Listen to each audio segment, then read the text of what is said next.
Vajrapati new project పనుల్లో జగదాత్రి శంకుస్థాపన పూజ దగ్గర ఏర్పాట్లు చేస్తూ ఉండగా ఎండకి అబ్బా అని అనుకుంటూ ఉండగా దాత్రి పైన ఎండ పడకుండా కేదార్ వచ్చి అడ్డంగా నిలబడతాడు. కేదార్ని చూసి నవ్వుకుంటూ ఉంటుంది దాత్రి. అలా దాత్రి పై ఎండ పడకుండా కేదార్ అడ్డుగా నిలబడి పక్కన కూర్చొని కబుర్లు స్టార్ట్ చేస్తాడు. ఏంటి దాత్రి ఎండలో పని చేస్తున్నావు, నీడలో పని చేయొచ్చు కదా అని అడుగుతుండగా కాసేపే కదా అందుకే చేస్తున్నాలే అని అంటూ ఉంటుంది దాత్రి. నువ్వు ఇలా ఎండలో పని చేస్తుంటే నేను చూడలేను దాత్రి అని కేదార్ అంటూ ఉండగా అబ్బో ఏంటి ఫ్లడ్ చేస్తున్నావా అని అడుగుతూ ఉండగా ఫ్లడ్ కాదు నిజంగానే చెప్తున్నా, అయినా ఫ్లడ్ చేయాలి కదా అని అంటూ జగదాత్రికి చెమట పట్టకుండా ఊదుతూ ఉంటాడు గాలిని నోటితో కేదార్. అబ్బా కేదార్ ఏంటి ఆపు అని అంటుండగా మీ నాన్న చెప్పిన పనే చేస్తున్నా అని అంటూ ఉంటాడు కేదార్. మా నాన్న నీకేం చెప్పారు అని దాత్రి అడుగుతుండగా నా కూతురు బాధ్యత నీదే, బంగారంలా చూసుకోమని నాకు అప్పగించారు కదా అదే పని చేస్తున్నా అని అంటూ ఉంటాడు కేదార్. అబ్బా మళ్ళీ స్టార్ట్ చేసావా, నేను నీ భార్యని, నువ్వు నన్ను ఫ్లడ్ చేయాల్సిన అవసరం లేదు అని అంటూ ఉంటుంది దాత్రి. ఇండియన్ సైకాలజీ ప్రకారం సాంప్రదాయం ప్రకారం కూడా భార్యని భర్తే ఫ్లడ్ చేయాలి, రోజొక గిఫ్ట్ ఇవ్వాలి, సర్ప్రైజ్ ఇవ్వాలి, భార్యని హ్యాపీగా చూసుకోవాలి అని అంటూ కేదార్ పురాణం చదువుతూ ఉంటాడు. దాత్రి కేదార్ అలా ముచ్చట్లో పడిపోతారు. దాత్రి కేదార్ ఒకరిపై ఒకరు పూలు విసురుకుంటూ ఆనందంగా కబుర్లు చెప్పుకుంటూ ఉంటారు. నువ్వు వెళ్ళి అక్కడ కూర్చో కేదార్ అని అంటూ ఉండగా వద్దు నేను ఇక్కడే ఉంటా, నాకు వెళ్ళాలని లేదు అని అంటూ ఉంటుంది కేదార్. నువ్వు ఇక్కడుంటే నేను పని చేసుకోలేను బాబు అని అంటుండగా నేను అక్కడ కూర్చోలేను తల్లి అని కేదార్ అంటూ ఇద్దరిపై ఒకరికొకరు పూలు విసురుకుంటూ నవ్వుకుంటూ ఉంటారు దాత్రి కేదార్. అదంతా చూస్తూ నిషి వైజయంతి కుళ్ళుకుంటూ ఉంటారు. ఏంటమ్మే వీళ్ళు, ఆస్తి లేదు, తల్లి తండ్రి లేరు, ఓ పేరు లేదు, ఏది లేకపోయినా కూడా ఇంత హ్యాపీగా వీళ్ళు ఎలా ఉండగలరు అని వైజయంతి నిషి అనుకుంటూ ఉంటారు. అది చిన్నప్పటి నుండి అంతే, ఏదో తాగుబోతు వెధవ వచ్చి దీన్ని పెళ్లి చేసుకొని రోజు రాచి రంపాన పెడుతుంటే చూసి హ్యాపీగా ఫీల్ అవుదాం అనుకున్నాను, కానీ అలా వాళ్ళిద్దరూ సంతోషంగా ఉంటే నేను ఓర్వలేకపోతున్నా అని అంటూ యువరాజ్ వైపు చూడగా యువరాజ్ మొబైల్లో ఏదో చూస్తూ నవ్వుతూ ఉంటాడు. నా మొగుడు నాకు పట్టించుకోవట్లేదన్న బాధ కన్నా వాళ్ళిద్దరూ హ్యాపీగా ఉన్నారని నేను ఓర్వలేకపోతున్నా అని నిషి అంటూ ఉంటుంది. పంతులు గారు దాత్రితో ఇక పూజ స్టార్ట్ చేయొచ్చమ్మా అనగానే నువ్వు ఇక్కడే ఉండు మళ్ళీ అక్కడికి రాకు అని అంటూ కౌశికి సుధాకర్ దగ్గరికి వెళ్ళి వదినా పంతులు గారు పూజ స్టార్ట్ చేయొచ్చు అంటున్నారు అని అనగానే రండి అంటూ అందరినీ అక్కడికి పిలుస్తుంది. ఇక సుధాకర్ యువరాజ్ వైపు చూస్తూ అమ్మ కౌశికి పూజ పూర్తయ్యే వరకు మెహతా గారి వచ్చి వెళ్ళే వరకు యువరాజ్ ఇక్కడ ఉండకపోవడం మంచిది అంటుండగా ఏంటబ్బాయ మన కొడుకును బట్టి అలా మాట్లాడుతున్నావు అని అంటూ ఉండగా బాబాయ్ ఇప్పుడు అలా ఎందుకు మాట్లాడుతున్నారు అని అంటుండగా గొడవ కావద్దనే నేను అలా అంటూ ఉంటాడు సుధాకర్.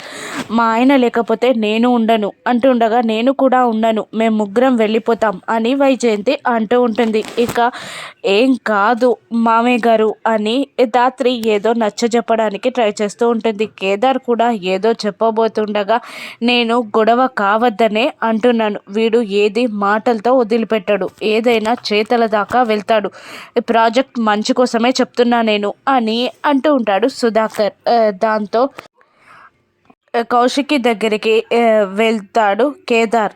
ఇక కౌశికి మాట్లాడకపోయేసరికి యువరాజ్ దగ్గరికి వెళ్ళబోతుండగా నువ్వు ఇంకొక మాట మాట్లాడకు అంటూ యువరాజ్ అక్కడ నుండి వెళ్ళిపోతాడు. నిషి కూడా వెళ్దాం అత్తయ్య అని అంటూ ఉండగా నువ్వు నేను వెళ్ళిపోతే మీ వదిన మామయ్య వచ్చి బ్రతిమిలాడతారనుకున్నావా, మనకి ఇంత చనువు కూడా ఉండదు, మనం ఇంకా దూరం అయిపోతాం, వద్దు అని వైజయంతి అంటుంది. శంకుస్థాపన చేసేవాళ్ళు ముందుకు రండి అనగానే సుధాకర్ కౌశికిని వెళ్ళమనగా కౌశికి శ్రీవల్లిని కూడా పిలుస్తుంది. అప్పుడు నీకేమైనా పిచ్చి పట్టిందా అమ్మి అని అంటూ ఉంటుంది వైజయంతి. ఊరు పేరు లేని వాళ్ళు, ఇంటికి సంబంధం లేని వాళ్ళు శంకుస్థాపన ఎందుకు చేస్తారు అని నిషి కూడా అంటూ ఉంటుంది. అందులో తప్పేముంది, తను కూడా ఈ ఇంటి పిల్లలాగానే కదా అని కేదార్ అంటుండగా ఎవరి మాటలు పట్టించుకోకు, నువ్వు కూడా ఈ ఇంటి పిల్లవే, వెళ్ళు అని అంటూ ఉంటుంది ధాత్రి శ్రీవల్లిని. ఇక అలాగే వదిన అంటూ శ్రీవల్లి కూడా వెళ్ళి కౌశికి పక్కన నిలబడగా భుజం చుట్టూ చేతులు వేసి కౌశికి దగ్గరికి తీసుకుంటుంది. ఇక పూజారి గారు కౌశికి శ్రీవల్లి చేత శంకుస్థాపన చేపిస్తారు. అది చూసి వైజయంతి వీళ్ళ ముగ్గురిని ఎంత దూరంగా ఉంచాలని చూసినా ఉండట్లేదు అని అనుకుంటూ ఉంటుంది. పెద్ద పెద్ద కొడుకు పెద్ద కోడలు రండి అనగానే ఏంటి పంతులు గారు, నాకున్నది ఒక్కడే కొడుకు అని అంటూ ఉండగా ఈ అబ్బాయిని చూస్తుంటే మీ మొదటి సంతానం అనిపించింది అంటూ ఉంటాడు పంతులు గారు. లేదు, నాకున్నది ఒక్కడే కొడుకు అని వైజయంతి అంటూ ఉండగా గొడవలొద్దు పిన్ని, కేదార్ నా తమ్ముడు అని అంటూ మొదటిగా పూజ జరిపించమనగానే ధాత్రి కేదార్లు పూజ చేస్తూ ఉంటారు. ఇక అప్పుడే మెహతా కంపెనీకి సంబంధించిన వాళ్ళు అక్కడికి వస్తారు. సుధాకర్ వెళ్ళి రిసీవ్ చేసుకుంటాడు. ఇక అందరూ పూజ చేస్తూ ఉండగా పెద్ద కొడుకు పెద్ద కోడలు ప్రస్తావన రాగానే మెహతా ఇలా అంటూ ఉంటాడు సుధాకర్తో, మీ అబ్బాయి యువరాజ్ రాలేదు, అసలు ఎప్పుడు చూడలేదు అతన్ని, మీ తర్వాత ఇవన్నీ హ్యాండ్ ఓవర్ చేసుకోవాల్సింది అతనే కదా, ఇలా అందరిలో కలవకుండా ఉంటే ఎలా అని అంటూ ఉంటాడు అతను. దాంతో వీళ్ళిద్దరూ సైలెంట్ అవ్వగా యువరాజ్ వచ్చాడు, ఇక్కడే ఎక్కడ ఉండుంటాడు, అమ్మి నిషిక వెళ్ళి చూడు అని అంటూ ఉండగా నిషి వెళ్ళి యువరాజ్ని పిలుస్తుండగా ఇప్పుడే కదా వద్దన్నారు, మళ్ళీ ఎందుకు రావడం, నేను రాను అంటుండగా మెహతా కంపెనీ వాళ్ళు నీకు బిజినెస్ పైన ఇంట్రెస్ట్ లేదని అనుకుంటున్నారు, రా అని పిలుచుకొని వస్తుంది యువరాజ్ని నిషి. ఇక యువరాజ్ హాయ్ యువరాజ్ అని సెకండ్ ఇవ్వబోతుండగా కోపంగా చూస్తాడు అతను. సార్ అతనే మా తమ్ముడు యువరాజ్, వజ్రపాటి యువరాజ్ అంటూ ఉండగా అతను ఇంకా పరిశీలనగా చూస్తూ ఉండగా ఏంటి సార్ అతనే యువరాజ్ అని ధాత్రి చెప్తూ ఉంటుంది. అప్పుడు ఒక్క నిమిషం మేడం అని అంటూ అండర్ వరల్డ్ డాన్ మీనన్కి హెల్ప్ చేసింది నువ్వే కదా అని అంటూ ఉంటాడు అతను. దాంతో అందరూ షాక్ అవుతారు.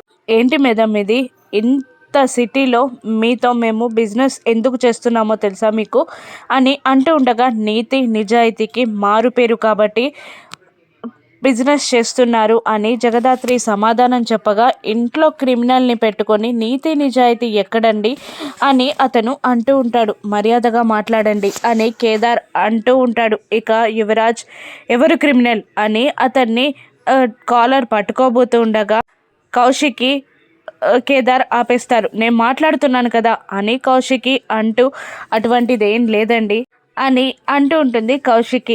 క్రిమినల్ అని కేసు ఉన్నాక మీరెలా లేదని అంటారు, నేను ఇప్పుడే ఈ ప్రాజెక్ట్ క్యాన్సిల్ చేస్తున్నాను, మెహతా గారికి కాల్ చేసి చెప్తాను అని అతను అంటూ ఉంటాడు.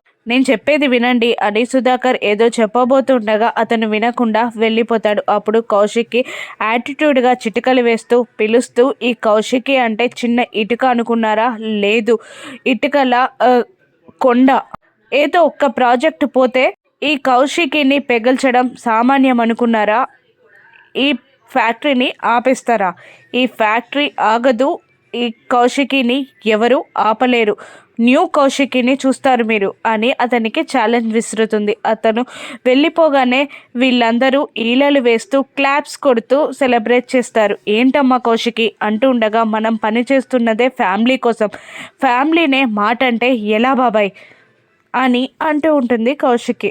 అభి కొంతమంది రౌడీలని తీసుకొని కార్లో ఈ ల్యాండ్ దగ్గరికి వస్తుంటారు. మధ్యలో మినిస్టర్ ఫోన్ చేసి వెళ్ళారా, ఫోన్ ఆన్ చేసి పెట్టండి, నేను వాళ్ళ బాధ వినాలి అని అంటూ ఉంటుంది. ఇక పూజ పూర్తవగానే వీళ్ళందరూ వెళ్ళిపోతుండగా అభి కార్ దిగి వచ్చి స్టైల్గా అక్కడ కూర్చుంటాడు. ఏంటి అభి ఎందుకు వచ్చావు అని అంటూ ఉండగా అక్కడ మీ బోర్డు పీకి మా అక్క బోర్డు పెట్టడానికి అని అభి అంటుంటాడు. అప్పుడు కేదార్ వెటకారంగా ఇక్కడ పూజ జరిగింది, ఇప్పుడు గొడవలు మాకొద్దనిపిస్తుంది, మర్యాదగా వెళ్ళు అని అంటూ ఉంటాడు కేదార్. ధాత్రి కూడా ఓవర్ చేయకు అని బెదిరిస్తూ ఉంటుంది. ఇక ల్యాండ్ని మినిస్టర్ కైవసం చేసుకుండా ధాత్రి కేదార్లు ఎలా అడ్డుకుంటారో రానున్న ఎపిసోడ్స్లో చూద్దాం. Thank you for watching.